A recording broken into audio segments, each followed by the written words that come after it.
Irmãos, nós estamos aqui para darmos continuidade, ao assunto que nós estamos tratando, tentando compartilhar com os irmãos na segunda carta de Paulo aos Coríntios, o primeiro capítulo, e de uma forma bem específica, os versículos de 8 até o versículo de número 9, quando nós vamos considerar aqui a respeito de que parece que em dado momento da vida nós chegamos ao limite da nossa provação.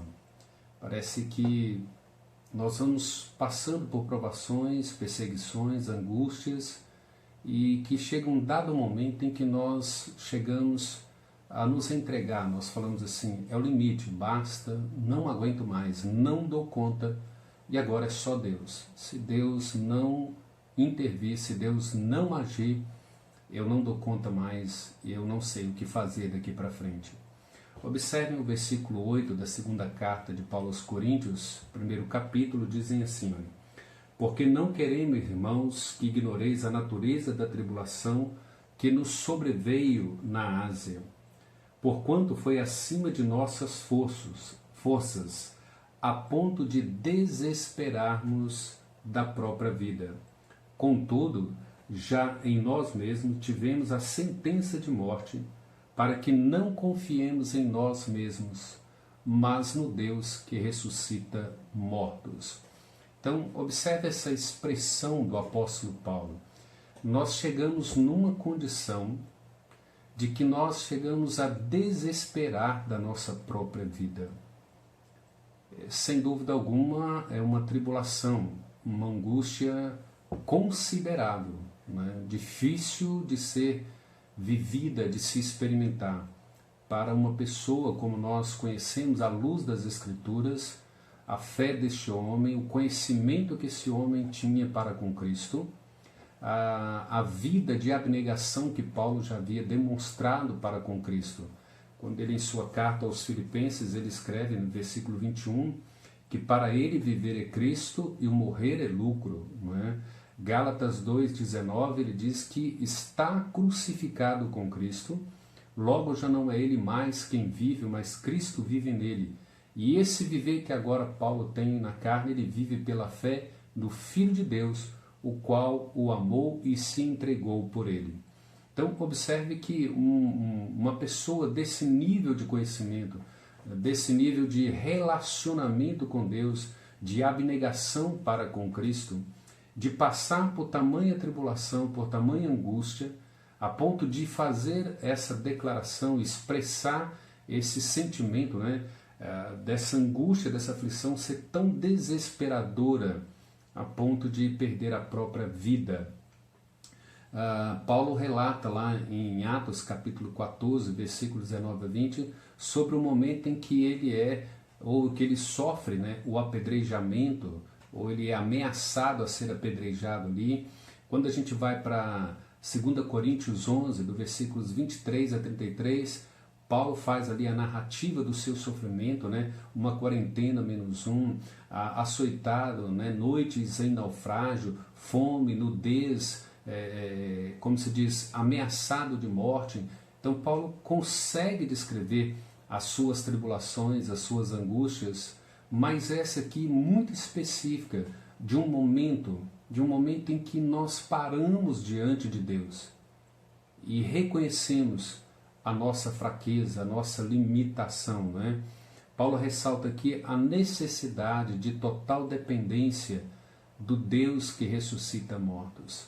E ele diz assim, porquanto foi acima das nossas forças, ele usa essa expressão, porque não queremos, irmãos, que ignoreis a natureza da tribulação que nos sobreveio na Ásia, porquanto foi acima das nossas forças.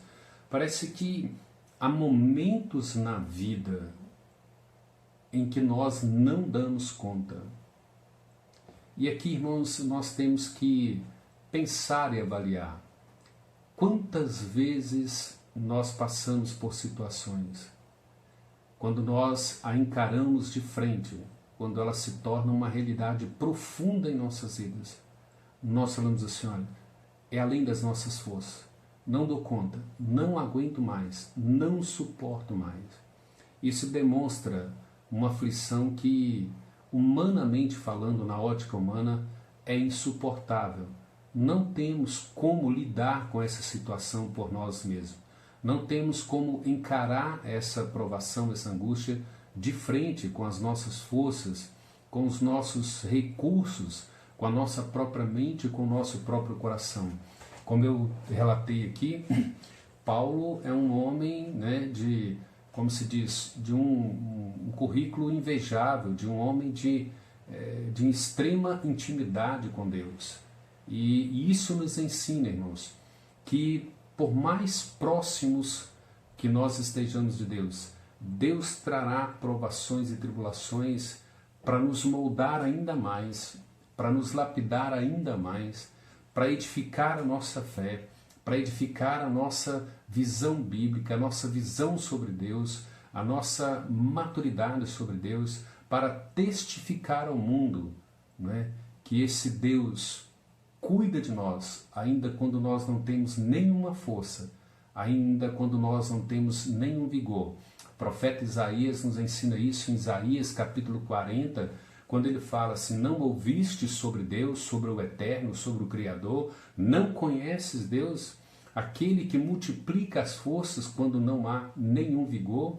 Ele diz, olha, os moços de exaustos caem, os jovens, né, como se diz, não conseguem lutar, não conseguem caminhar, mas ele diz assim: aqueles que esperam no Senhor, aqueles que confiam no Senhor, não é? Os jovens de exaustos caem, mas aqueles que esperam no Senhor renovam as suas forças como águia, voam e não se cansam e não se fatigam. Então haverá momentos assim em nossas vidas, mas nós temos que aprender com o apóstolo Paulo. Aqui o sentimento de Paulo é que ele iria morrer. Ele falou assim: olha, nós vamos morrer, chegou o limite, não damos conta, não temos força, não temos condições de dar continuidade à própria vida. Então, humanamente falando, não havia nada que ele pudesse fazer, e muito menos alguém que ali estava pudesse fazer por ele e ajudá-lo. E isso aponta, né, exatamente para ele desesperar da própria vida. E interessante é que ele tem um texto do próprio Paulo, no capítulo 4 aí da segunda carta aos Coríntios, que ele dá uma expressão disso, mas de como ele consegue ter uma visão bíblica, né? Uma visão de Deus, uma cosmovisão da tribulação, da angústia, ainda que desesperado, ainda que perplexo, como que ele procede, como que ele dá continuidade. Vejam lá 2 Coríntios, capítulo 4, do versículo 7 até o versículo 11, ele diz assim, olha: temos, porém, este tesouro em vaso de barro, para que a excelência do poder seja de Deus e não de nós. Observe que um dos objetivos da tribulação, da provação, da angústia, é para que a excelência do poder para vencer, para triunfar, seja de Deus e não nossa.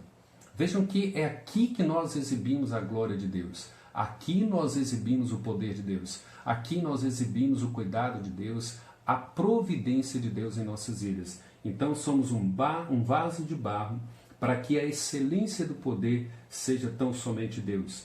Ele diz assim, olha, em tudo somos atribulados, porém não somos angustiados, perplexos, porém não desanimados. Nós somos perseguidos, porém não desamparados por Deus, abatidos, porém não somos destruídos, levando sempre no corpo o morrer de Jesus, para que também a sua vida se manifeste em nosso corpo, porque nós que vivemos somos sempre entregues à morte por causa de Jesus, para que também a vida de Jesus se manifeste em nossa carne mortal.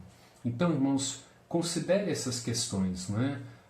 Haverá momentos assim em nossas vidas, mas Paulo é muito claro, nós somos abatidos, mas porém não destruídos. E ainda que a gente fique perplexos, né, nós não desanimaremos. Sabe por quê? Porque Deus persevera por nós. Deus cuida dos seus filhos. Deus cuida dos seus eleitos. Lembra lá do versículo 3 até o versículo de número 7, né? O Deus, né, de toda consolação, Ele nos consolará, Ele nos guardará, Ele nos protegerá, Ele nos consolará com toda a consolação, para que nós possamos consolar os demais que porventura estão vivendo as suas angústias, as suas aflições, as suas dores. Então, meu irmão, que esse texto te fortaleça, que esse texto te dê uma visão, que os momentos que você enfrenta, ou que um ente seu enfrenta, as lutas que enfrentamos, elas não irão nos destruir por si só. Deus tem um propósito em tudo isso, Deus tem uma finalidade em tudo isso, e por certo, Deus de toda consolação consolará o seu coração, trará a você esperança, a esperança de um Cristo que triunfou sobre a morte, que venceu o pecado e que nos deu a vida eterna e que garante a nossa entrada no novo céu e na nova terra. Paulo, escrevendo Filipenses 4,19, diz assim: e o meu Deus, segundo a sua riqueza em glória, há de suprir em Cristo Jesus cada uma de vossas necessidades. Parece que chegamos ao limite da provação, mas Paulo, em sua carta 1 Coríntios, no capítulo 10, versículo 13, ele diz assim: nós não somos tentados com nenhuma provação além das nossas forças. Deus é fiel e proverá livramento para cada uma delas. Então creiamos nisso, vivamos pela fé, exercitamos a nossa fé em Deus para a honra e glória dele. Fiquem todos com a paz de Cristo. Que Deus os abençoe. Até mais. Um abraço a todos. Amém.